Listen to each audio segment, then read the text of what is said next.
Namaste and welcome to the second season of Future Fit Corporates. My name is Bhavana Issar and I'm the founder CEO of Caregiver Saathi. In this season, we are going global and shifting the narrative. Caregiving is not a career obstacle or something that organizations must accommodate. It's a leadership accelerator. And through candid conversations with corporate leaders, consultants, and change makers, we explore how caregiving shapes resilience, empathy, and innovation. Let's discover what it truly takes to build workplaces that don't just include caregivers, but recognize that caregiving experience is an asset. Because the future of work is not just tech, female, or inclusive, it's compassionate, it's innovative, and therefore caregiver friendly. Welcome to Future Fit Corporates.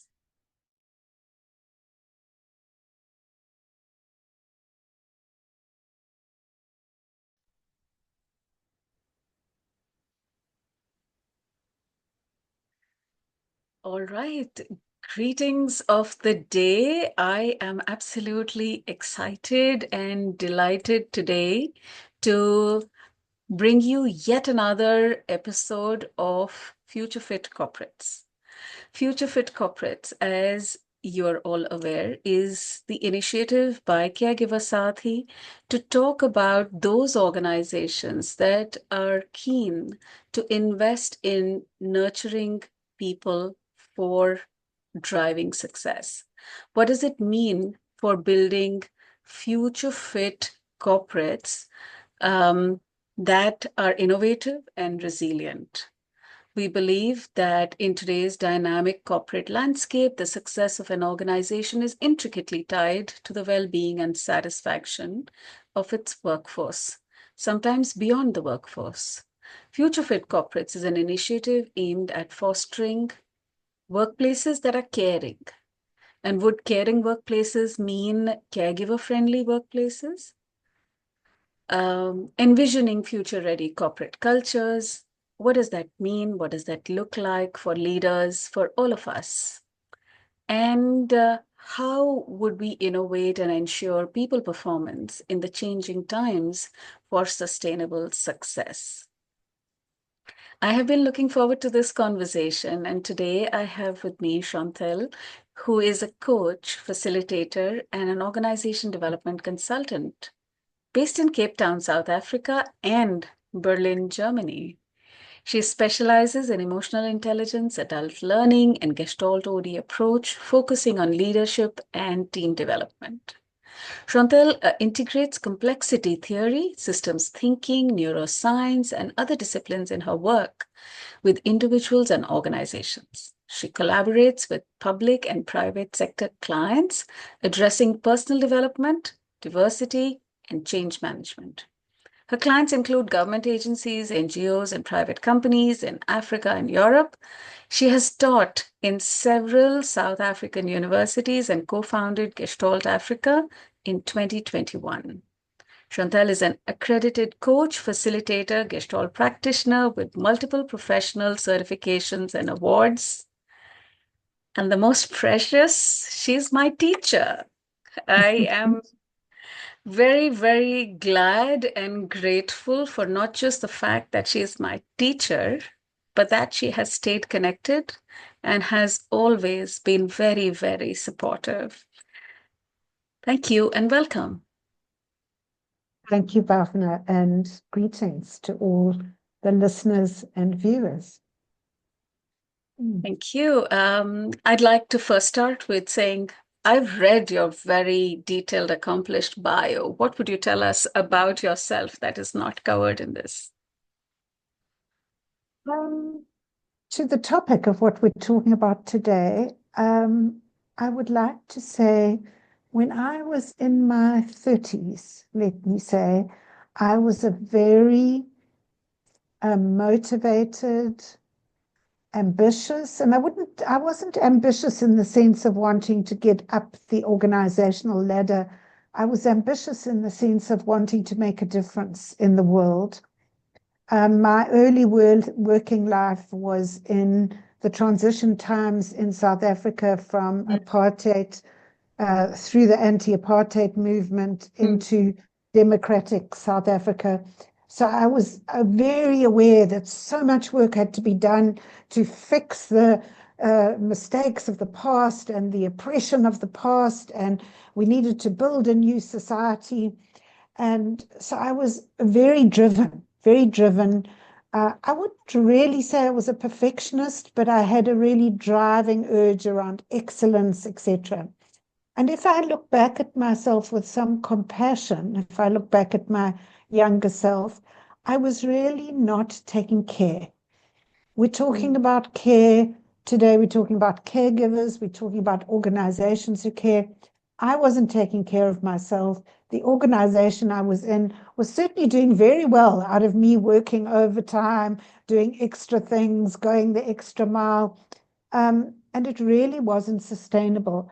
And I was lucky because at that point in my career, I met the person who later became my husband.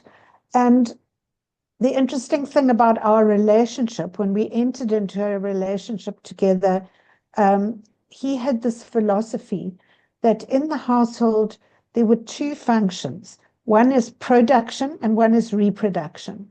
Production is the earning of the money, yeah, to be able to, pay for everything.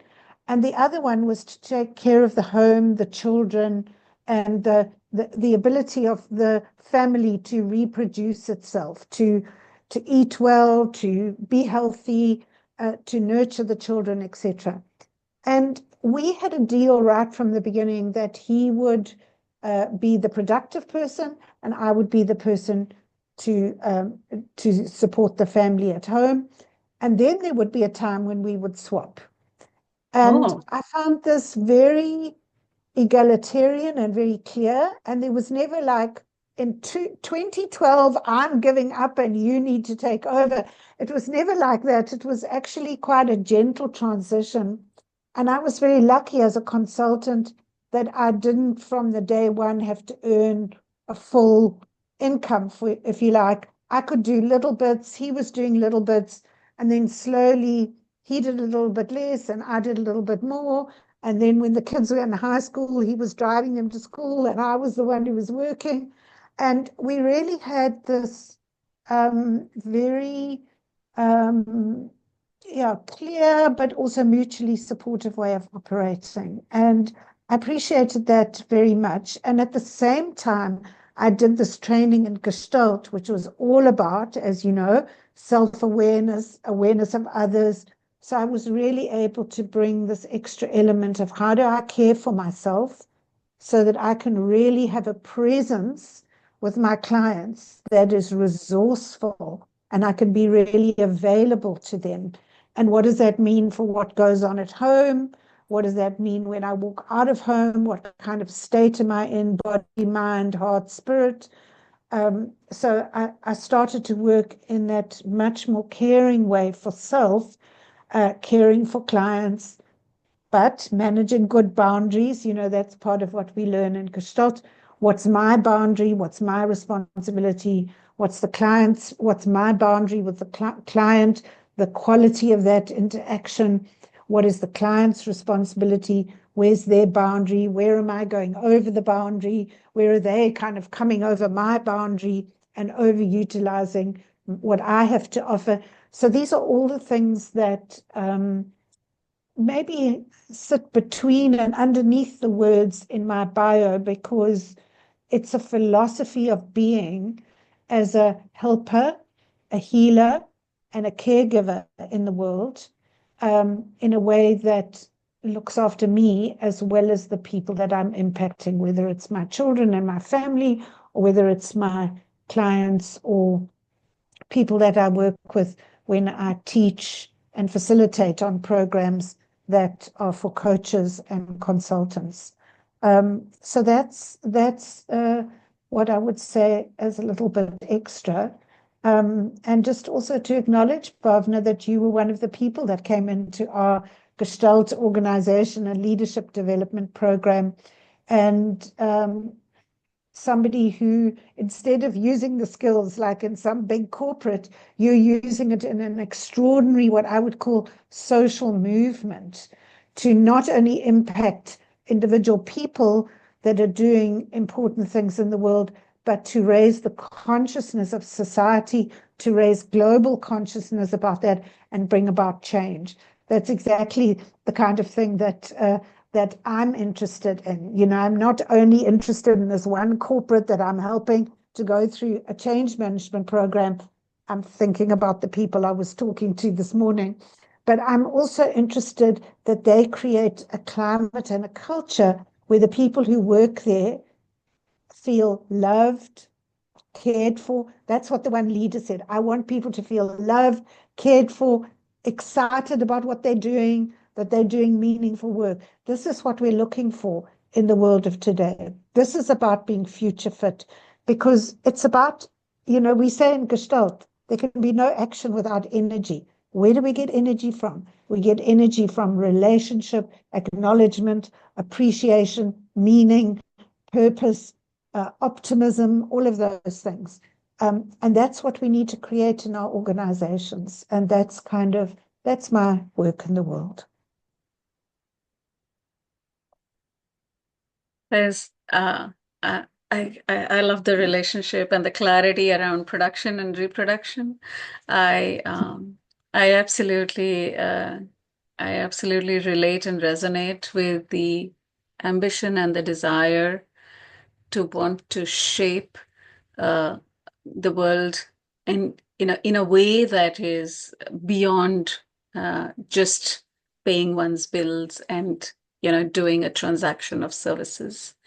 Um, and I'm really delighted to have this conversation with you. I would also like for you to tell us, how do you relate with the topic, or what is it that you would like to talk about as we start this conversation around what has been your experience of connecting future fit corporates with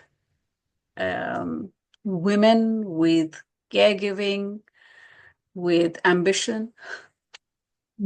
Yeah. So, Bhavana, when you approached me to talk about this topic, I immediately thought about a program that I've been involved with since the middle of 2020, so since COVID lockdown. And I'd like to tell you about this. It's a cross-organizational initiative that extends through all 26 universities in South Africa. Okay. And the intention of the program is to support and nurture mid-career academics, the most brilliant scholars across science, social science, all areas of academia, to identify those brilliant mid-career scholars and support them into the professoriate. So the program is called the Future Professors Program.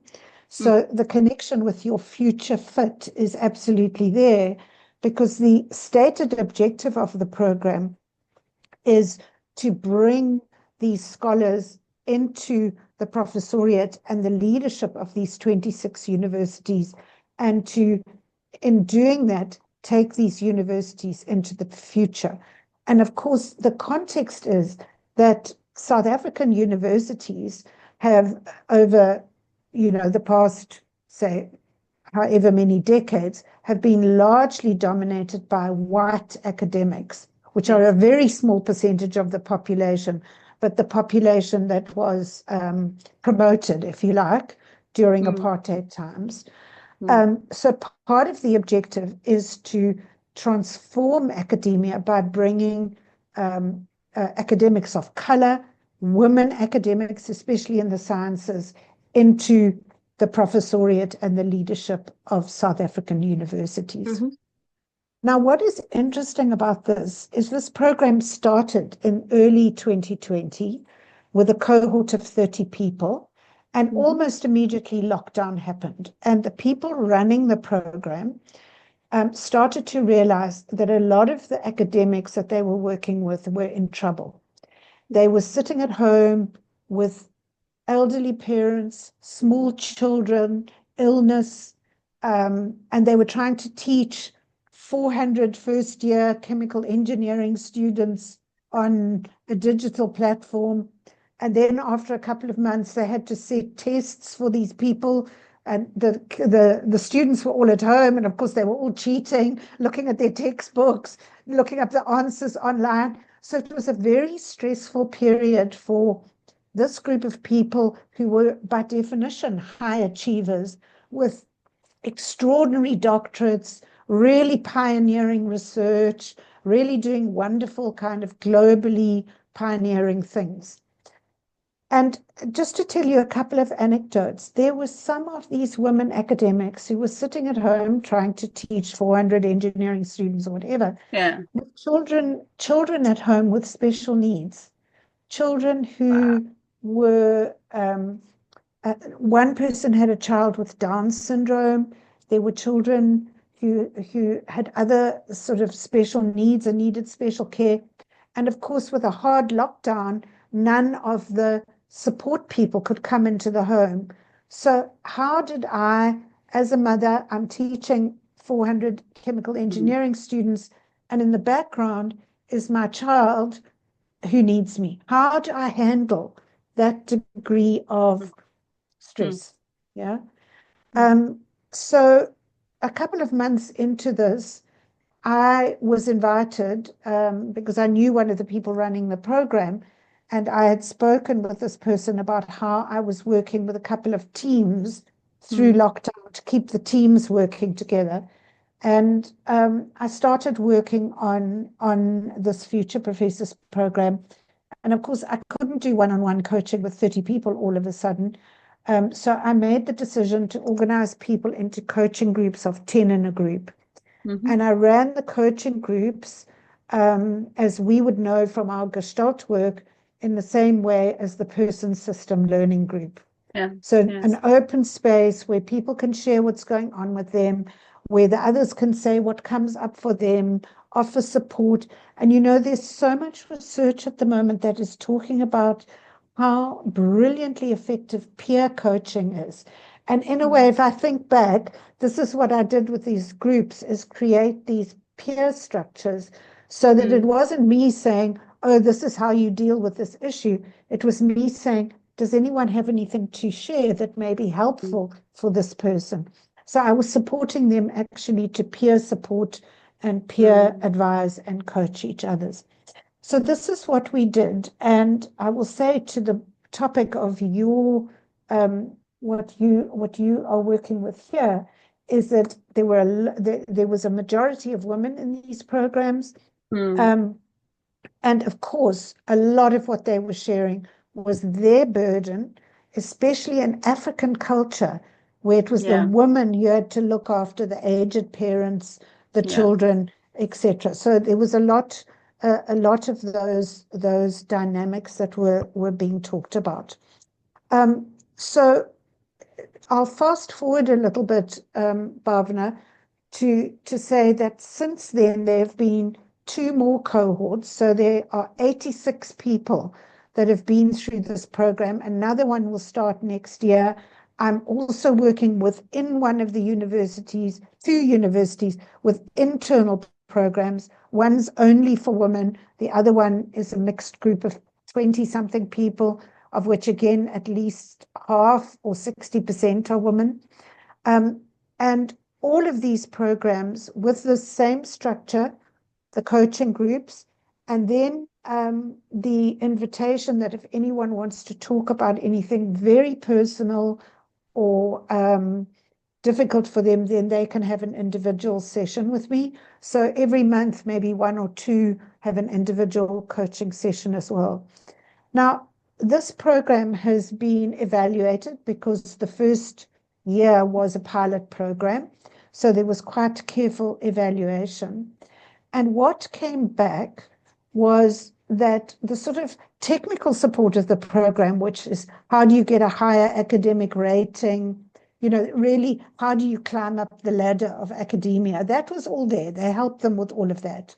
But what shone out was the care and support that the coaching groups gave to people, but also the culture of the program. And the lead implementer of the program is a woman professor who is deeply caring. So I would Mm, get calls from her that would say, somebody's daughter is in hospital and mm, it sounds quite serious. I just want you to know when she comes to the next coaching group, make sure she's supported. Or the lead mm, implementer would say to me, would you give her a call and see if she's okay?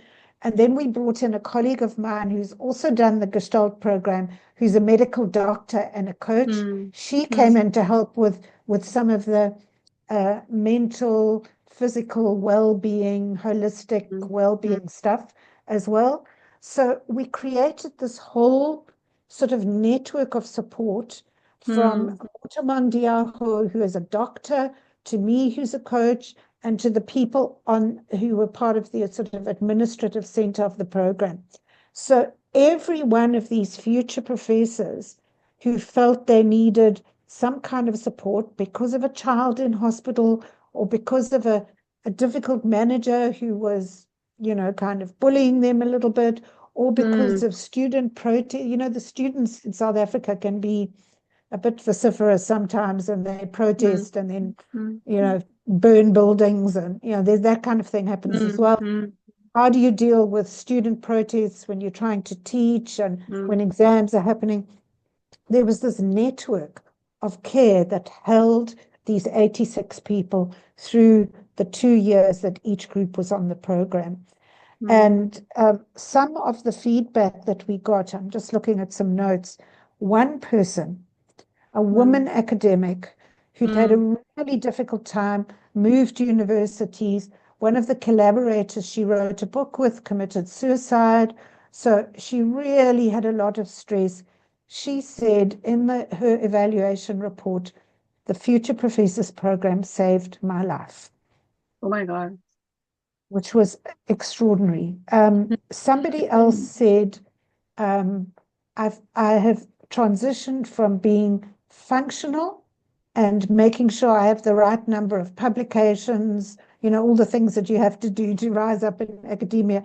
He said, to realize what the meaning of my work is as an academic. That's profound. Purpose very and well. meaning is very profound. Um, Another person said that they had gotten lost in the collectivism of African culture. They were serving others to the detriment of self, and being on this program had helped them to prioritize and care for themselves. And another person said they finally understood how to manage boundaries between themselves and others in a way that was healthy for self and healthy for others.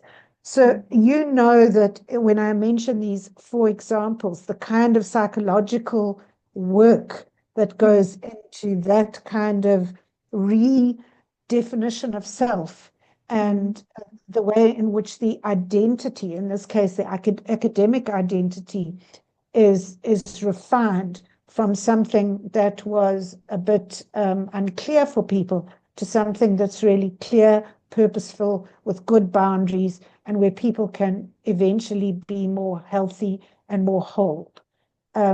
And just to add also that Motamang Diaho, my colleague who's the doctor, and we ran some online workshops on well-being and holism. We did another one that we called Radical Self-Care, the Science mm, of Sleep, because all these academics, when they have something to do, they stay up all night. And, we mm, were worried about that. And we noticed that a couple of people were saying they couldn't sleep and they had to take sleep medication. So we were like, right, we're now going to train people how to sleep. So we did a workshop on that.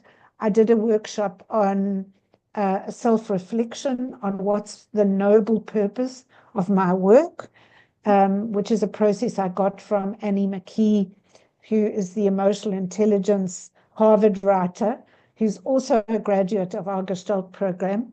oh, So I learned that process from her, and I took the academics through it. Um, and I also did a piece on how to manage boundaries. mm, So really, we listened to what people were talking about in the coaching groups, and then we're like, okay, we're going to run a little workshop on that mm, topic. Um, so that was was, it has had an extraordinary impact on these people. And even, the one guy, I saw him at the graduation, and he said to me, "Thank you so much for everything you've done." And I looked at him and I said, "But you didn't turn up at half of the coaching groups because they weren't compulsory." I said, "You weren't there." And he said, "No, but that workshop you ran on boundaries," he said, "I run my whole life with that. I use it at home. I use it with my extended family that always is bothering me. I do it with my students, with my colleagues. It changed my life." Right. So the way in which we held people was very caring, very responsive in the moment to what we were hearing people needed. And these tough assumptions that sit with people in organizations, which you referred to in our opening statement, about, you sort of, in a way, you've got to leave yourself at home and just function. The organization, as you said, is about growth, profit. You've got to, it's like a sausage machine in academia. The students Yes. come in and you've got to get them out the other end with a degree. So there's quite a lot of this managerialism coming into higher education, and people were feeling like robotic functionaries, Yeah. these brilliant academics who actually are going to do things that are going to change the world, were becoming shadows of themselves. And I think what we did by inviting them to really pay attention to self, to pay attention to purpose, to pay attention to care, that they could show up for their students, their families in an absolutely different way. And the final point I'll make about this, before I'll pause and check that this is useful for you, is that every time I had a set of coaching groups, I would write up the themes of what people were talking about in the coaching groups and any recommendations I had. And this would be fed back to the board of the Future Professors Program that was very connected to the vice chancellors of all the universities. So they would take some of the things that we as coaches were writing about, Moto and myself, and they would feed them back into the system. And this, we were being very deliberate in saying that the leadership of these organizations, this corporate growth, managerialism, number crunching, this bureaucratic strangle on the creativity of a lot of the people we were working with, was counterproductive. So we were seeking to influence the way in which leadership was being conducted in the systems. I don't know how successful we've been, but where we will be successful is that in working with this group of people who are moving up in the system now, is to be very clear that they will be a different kind of leader. And in the coaching groups, it was quite fun because they would be talking about this troublesome dean or this troublesome deputy vice chancellor or the admin people who were making them do the. And I would work with them on whatever the topic was. And then I would always sneak in. So now you know what doesn't work. When you get up there, you'll know what not to do. And it started to get into their language that they would say, we're not going to be like this. We're going to run things in a different way. And they started to run their lab groups, their research groups. A lot of them moved into head of department roles, and they would have one-on-ones with me about, how do I enter as the head of department? What are my priorities in my first week? So I was doing some leadership transition work with people, and they were starting to understand that there are different ways to lead, that are different from these sort of very authoritarian, high power distance, kind of top-down leadership that some of them were experiencing in the universities.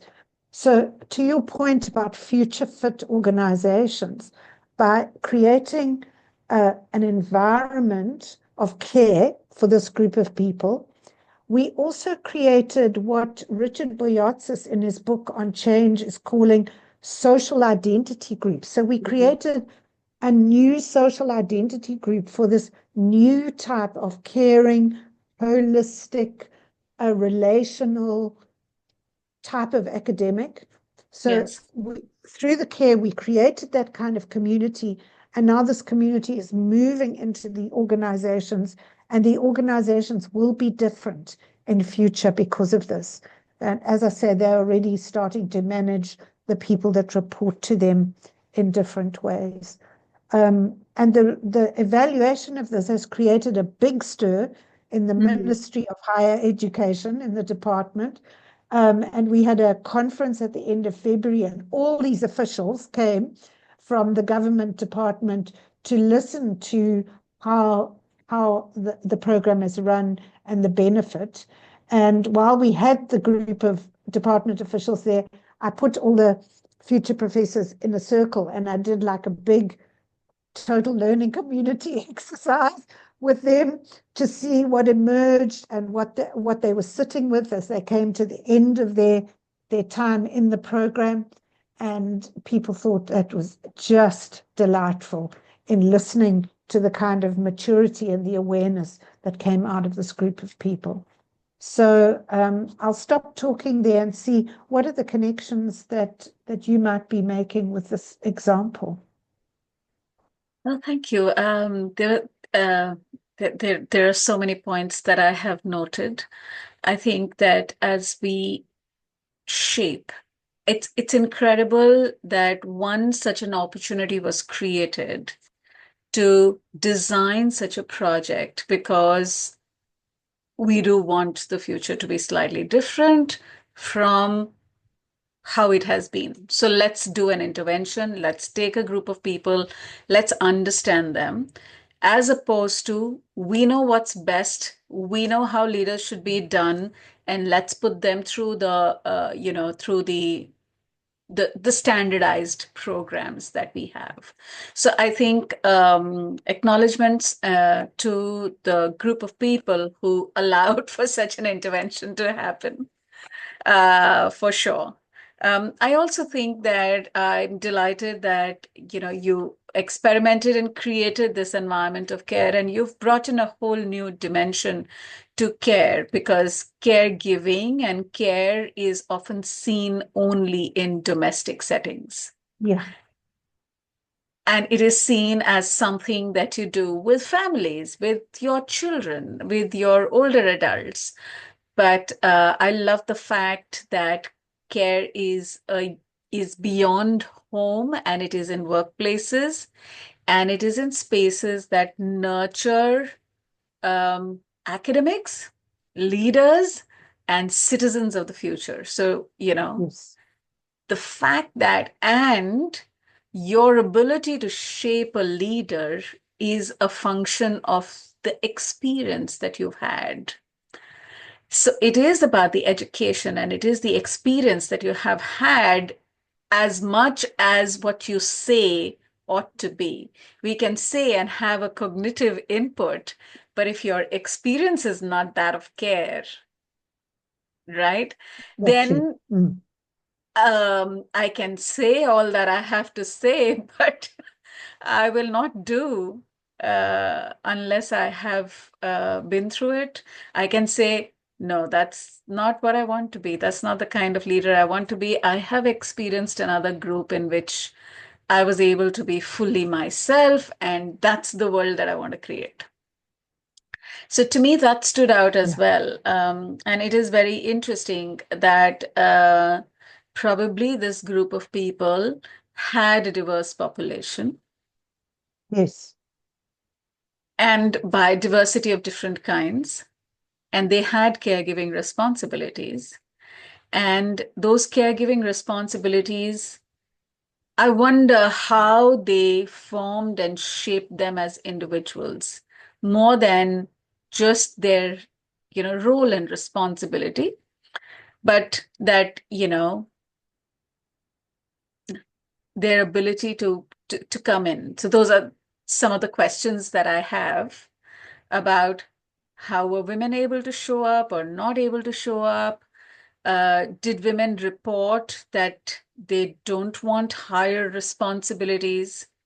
Why would they say that we don't want higher responsibilities, for example? Um, but I was definitely very moved by the feedback from the cohorts, because something very significant seems to have shifted, and that is very powerful. Yeah, yeah.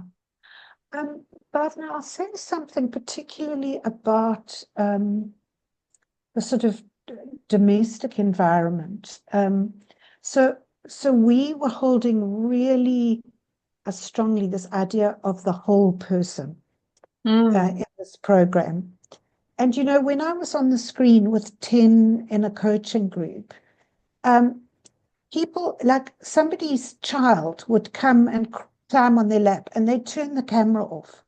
And then I would tell them, no, I want to see this little person. So Yeah, I always dropped everything in the conversation, said, oh, we have a little person. What's your name?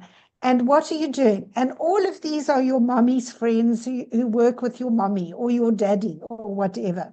The one, the one guy, quite a serious academic scientist, he lived in a different city from his wife, and his okay. 8-year-old son lived with him. And the 8-year-old son was always running in the background, like running past in the background when we were on the call. So I called him in, and then, you know, we heard, oh, it's his birthday tomorrow, and his dad has to make him a cake. So all the women in the group, women, are saying, do you have a good recipe for the cake? So we sent him the cake recipes. This was part, and for me, this is not trivial or Yeah, extra or aside. It's part of the whole yeah, responsibility. And there's, yeah. you know, what was interesting for me is how many men who were in this sort of working from home situation were starting to well, I could see they were doing more like this guy baking the cake. Yeah. But there was another one, an extraordinarily brilliant artificial intelligence scientist whose wife had twins during Wow. COVID. And he used to look after them. And he had a stand-up desk and he would tip his computer down, and on the floor were these little like baby, these little sort of mattresses. And they're the twins on the floor sleeping. They liked sleeping near his desk because they heard his voice and him moving. And Yeah. so we would have the twins on the floor while we were having the session, which was, and even once he had to run out and buy nappies, you know, diapers. And he was talking to us on his phone in the car while he was rushing to get the diapers. So the people's home responsibilities came into the sessions, and I always encouraged that. Um, and I wanted to say something else about the depth of care, which came to me when you were talking. So many of these people, because of what goes on at home and how busy they are as academics, they often don't get time to write. So, and that's what they have to do is write articles, write books. And so what the program introduced was writing retreats from, Oh, nice. yeah, Thursday, Friday, Saturday, Sunday. They booked a venue in the mountains and everything was paid for. People came and they were looked after. Lovely meals. Everybody had breakfast together. Then everybody wrote for 4 hours. There was a tea break if you wanted. There was a lunch break. Then you went for a walk after lunch. Then you wrote for another 4 hours. Then you had dinner together. And then in the evening, you either wrote or one of the academics would talk about their research. They would have like TED Talks in the evening. And people absolutely loved this because it was like they were taken in and they were looked after. And many of the women could use that just as a break, you know, from their responsibilities, their partners, whoever else had to look after the little ones at Yeah. home. So that's the extent of the care. And sometimes people would come to the writing retreats and just sleep because they were so Yes. exhausted. And that Yeah. was fine. They never had to produce, they never had to say, I've written these like 200 pages. They could just be cared for. It was extraordinary. So that's the point, that caregivers also need care. Yeah, yeah, And there is a need to replenish this resource. So, in a in a presentation consultation, I said, compassion is a very powerful resource for caring, but it's the fuel, but uh, it is a replenishable fuel, but you can run out Yeah, of it. yeah, Yeah. yeah, And it is a skill, but you have to learn how to deploy it. And it is not a skill that one can learn only cognitively. exactly, exactly.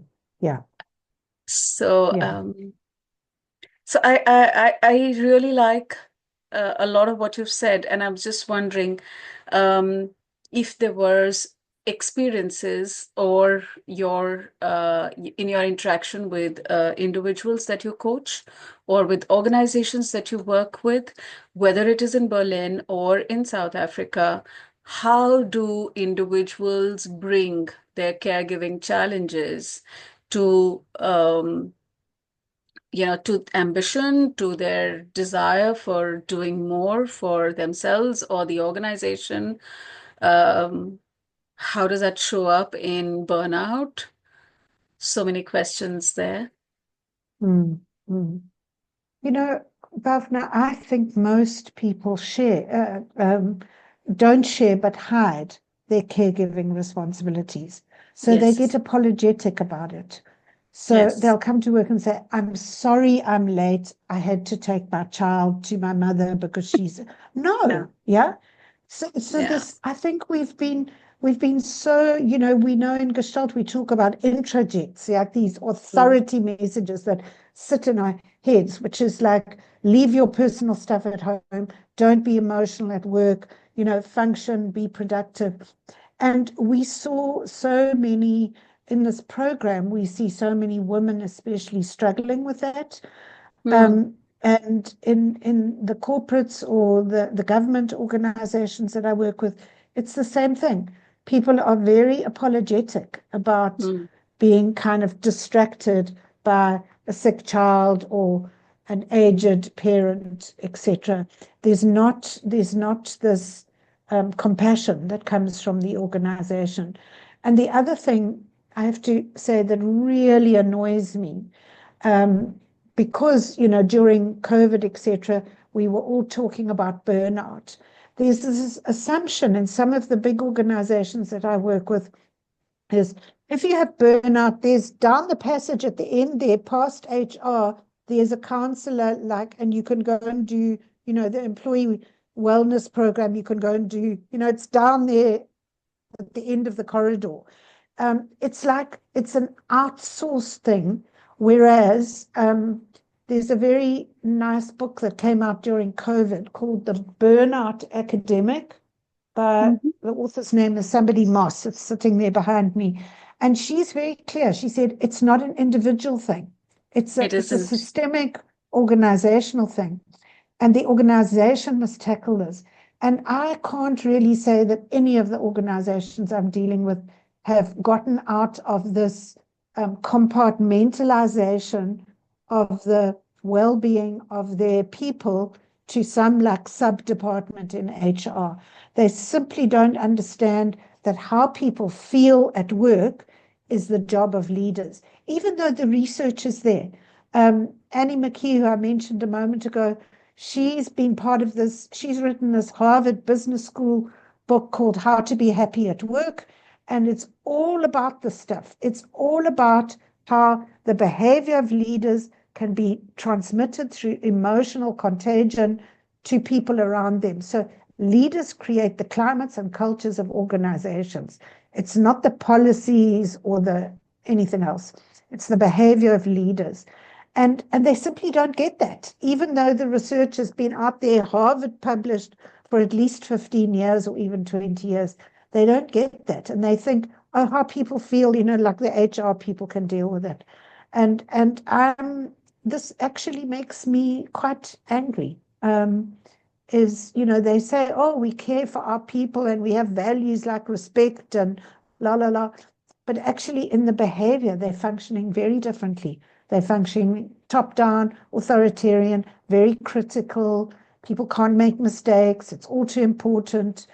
And their picture of future fit is, and I'm thinking about a corporate I'm working with at the moment, is a smaller, like lean, mean kind of organization where people become functionaries in a long chain of, predictable behavioral kind of consequential things, rather than people being whole and having emotions and having responsibilities outside of the workplace. So I think we have a very, very far to go.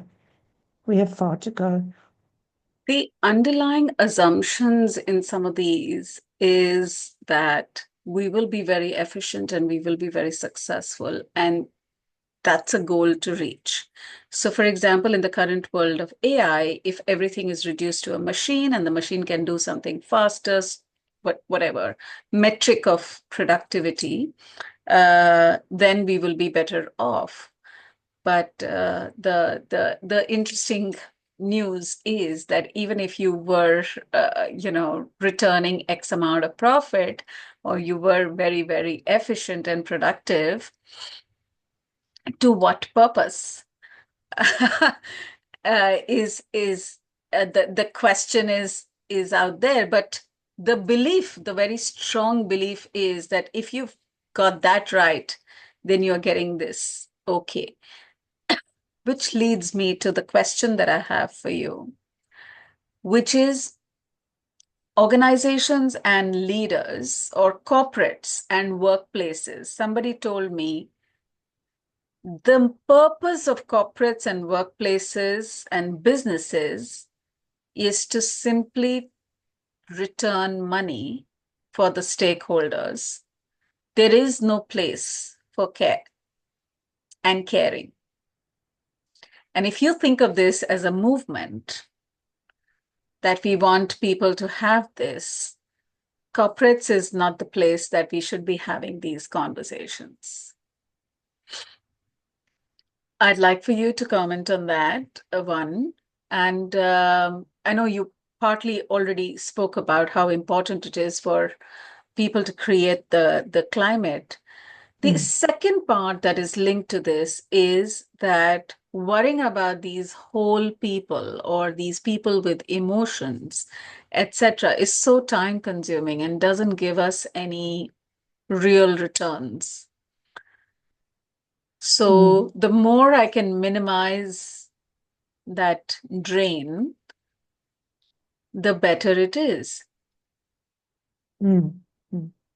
So, Bhavana, I think, so let me say this, yeah. I met recently a coach here in Berlin, and she's very interesting because she herself is quite introverted. She's a writer. She likes a lot of models. And she said, we were just having coffee or whatever, and she said, I'm so over all these people who come to work and they want to be like looked after and cared for. She says, we come to work to work. We don't come to be cared for.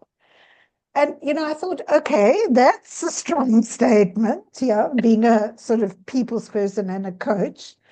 But I think there's a grain of truth in that, because the reason why we're at work is to work. Yes. Is to deliver on something, whatever it may be. But I think there's two aspects that are missing from that simplification. And I sort of touched on one of them earlier.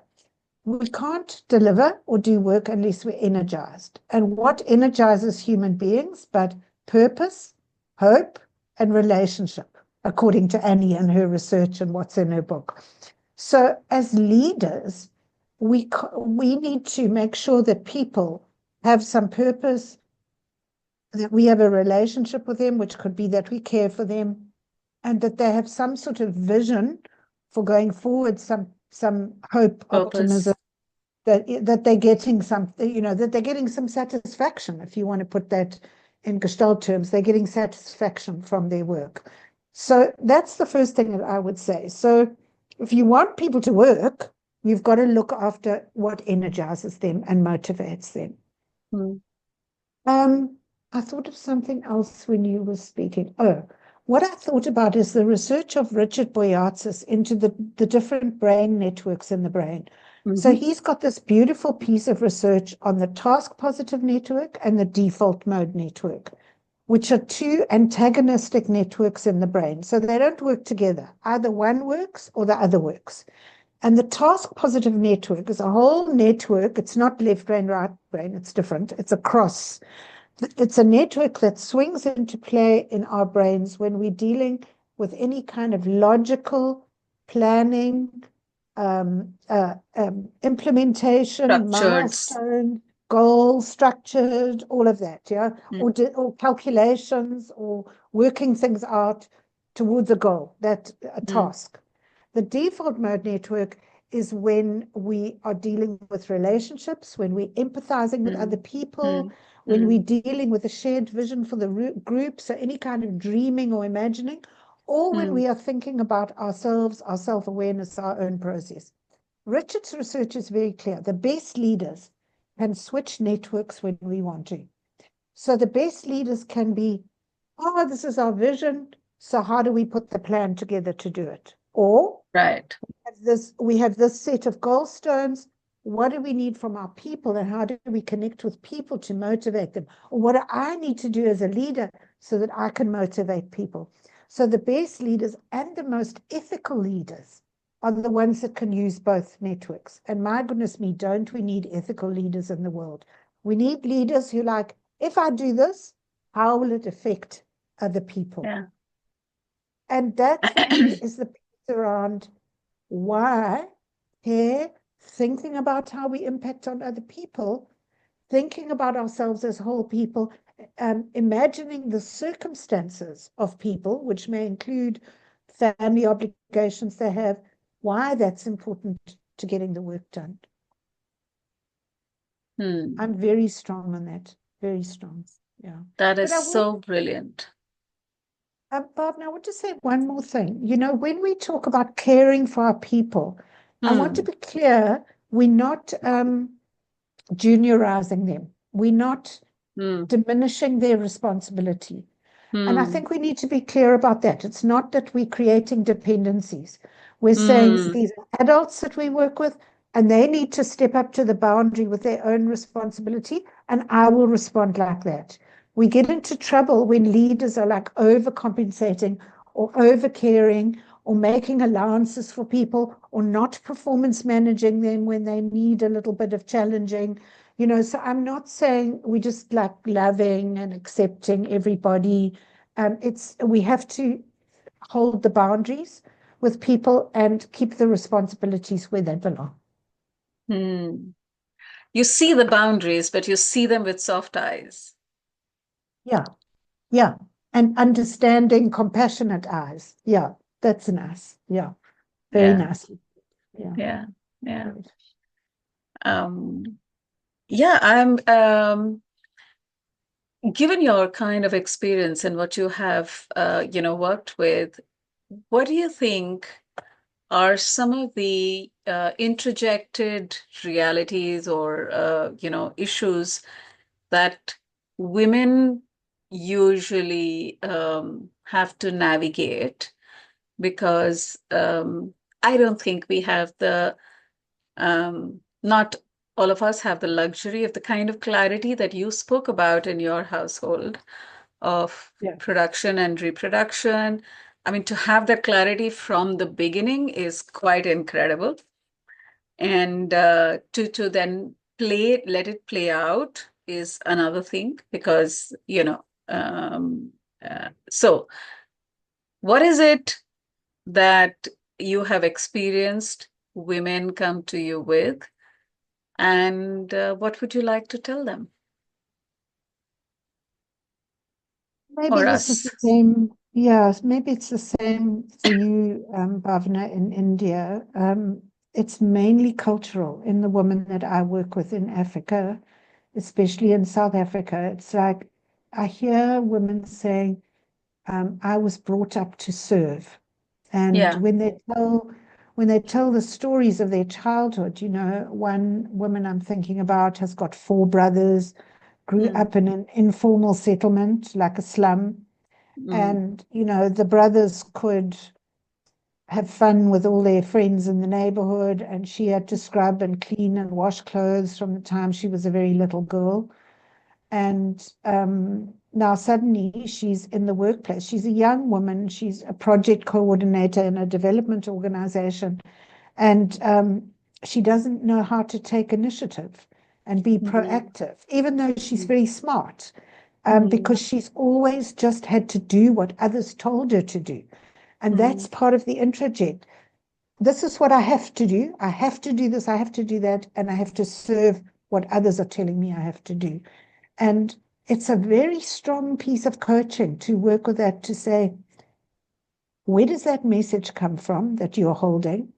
mm, Whose voice is it? And does mm, it belong in the present of your life? Or is it mm, anachronistic? Is it something that comes from your past? So it is cultural. And it's even today, even in modern African, very educated. I have another client who's tragically with two small children. Her husband died last year, and now the husband's family are like, "You need to give us some of your salary to support us." And the husband's sister, who doesn't have a job, wants to come and. So this assumption that here's a person who's earning money, who actually should be caring for herself, her job, and her two small children, is now told, no, you have to look after the extended family because your husband's not there to do so any longer.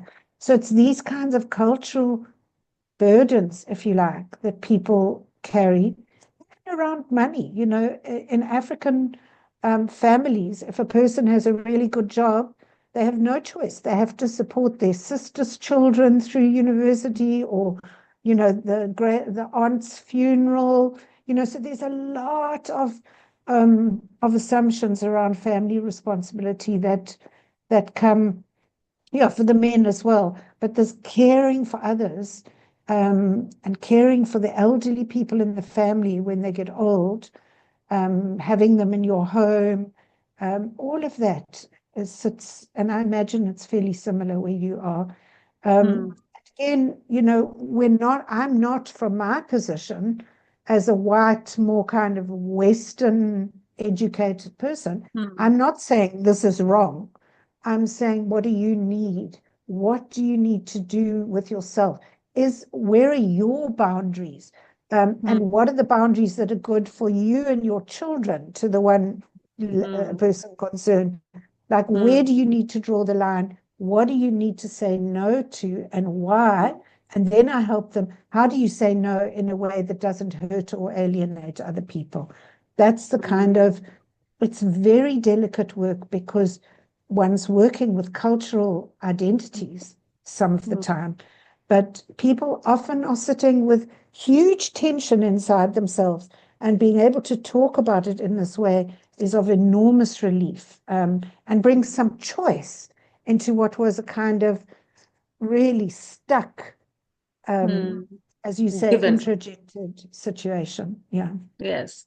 And a no choice given thing that this is how it is. That's it. Yeah. Yeah. No, that's Yeah. very, very powerful and very, very useful. And I think I really like the piece around saying, um, I'm not judging and I'm not saying that this is not okay. I'm just creating a space for revisiting it, reframing it, probably redesigning it with a sense of agency. So, how do I create that space uh, and allow for it to happen at its own pace? It doesn't have to be, uh, you know, leaps and bounds. So, I really Yeah. like that. Yeah, thank you. I I think this is a conversation that we can take in so many directions, and we can have a very, very long conversation. But I'm really mindful of the time that we have invested in this. I'm so grateful for your insights and your sharing. But we do have an interesting section with which we close these conversations. We've started Future Fit Corporates as a desire to take the International Women's Day beyond the day and the month and to look at it through the year. This is our season 2 of these conversations.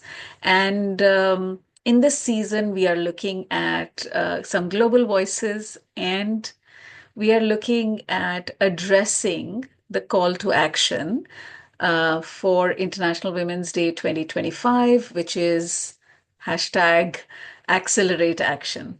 So I'm going to ask you 5 questions in a rapid fire format. Please tell me what comes to your mind. Oh. What does accelerate action mean to you?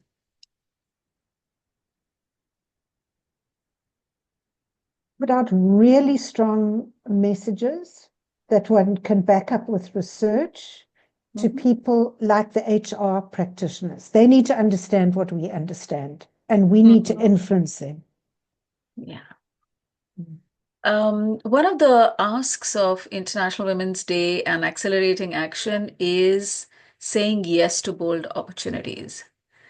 What bold opportunity would you say yes to this year?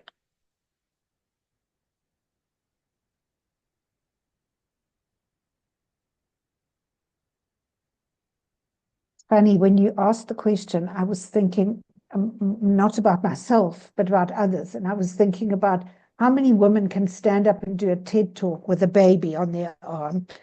Now, I'm too old to have a baby, but I was thinking about something along those lines, is how can I show up in a way that's not just a person that happens to have longer hair and wearing a dress and jewelry, which means I'm a woman, but actually demonstrating that caregiver aspect of myself instead of leaving it at home and shutting the door and moving out in kind of corporate gear. Mm. Okay. Here's a call to action. What would be your pledge? So share your pledge for ongoing action. My pledge in all the circles that I work in, like the one I've talked about today, the individual coaching with women, etc., is to be unapologetic about this message around holism, well-being, being one's whole self, which includes your identity in the family, your identity as an individual, your identity at work, the multiple identities. We need to hold them with us all the time instead of leaving some of them at home, because I think then we truncate the self. Yeah, for sure. What advice would you give to women to speak up at work?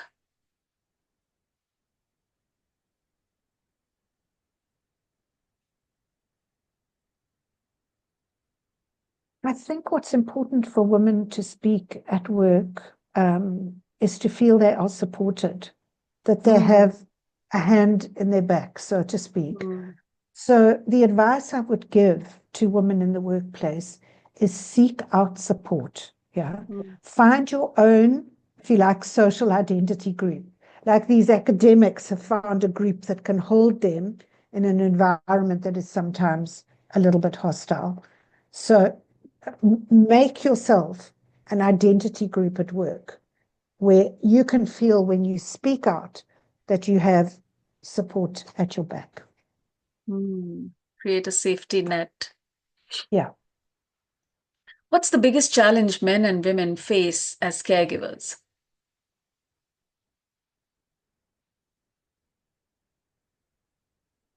I think there are structural challenges in the way work is organized, like having to be at work early, so you can't really settle your child at the kindergarten or whatever. I think there are these structural challenges.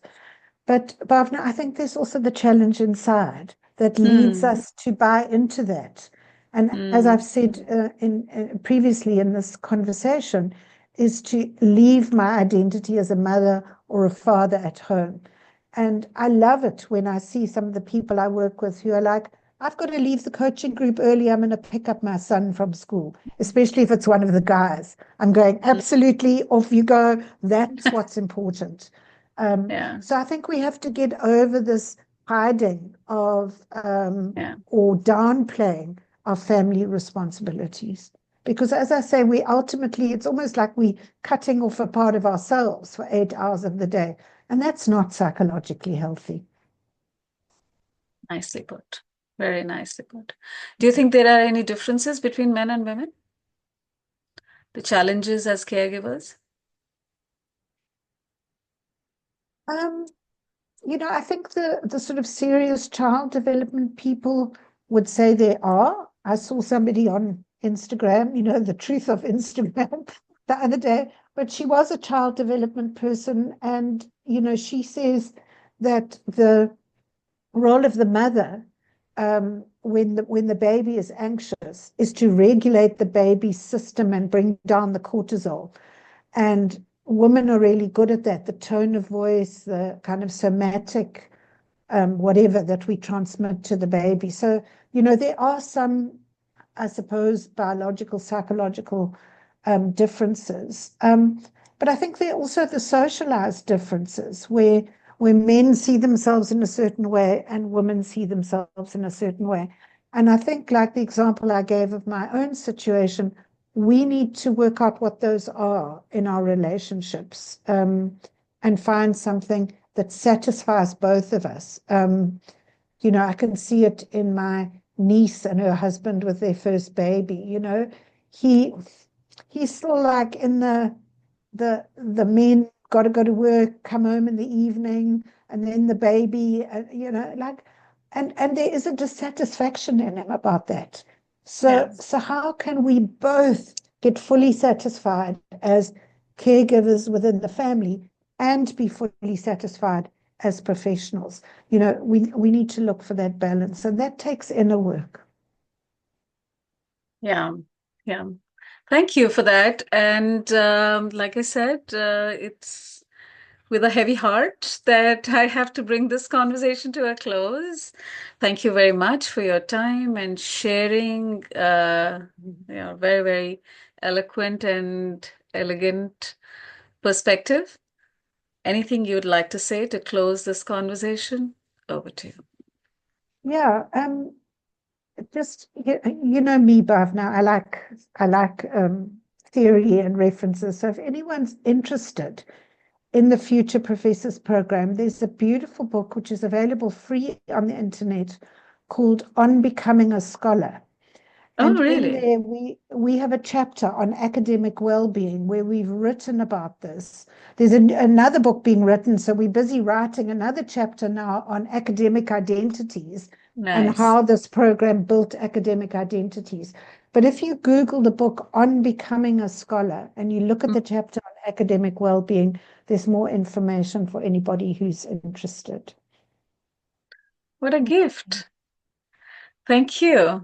Yeah, and my encouragement goes out to all the women listening to this is to nurture your whole selves, every aspect of this, because yeah, our health is better and we can be better available for others, whether it's a fancy corporate client or a coaching client, or whether it's our family or our little one that needs consolation.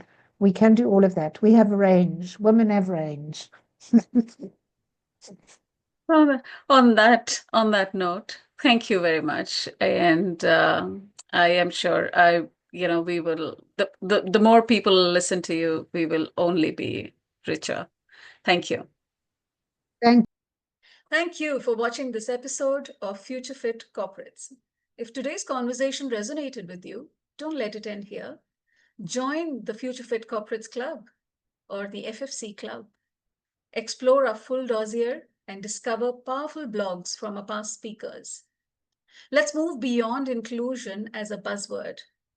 Let's make diverse experiences, especially experiences of caring for others, caregiving, a leadership strength. Together, we can truly build not just a caring world, but future fit workplaces. Until next time, take care And let's keep the conversation on.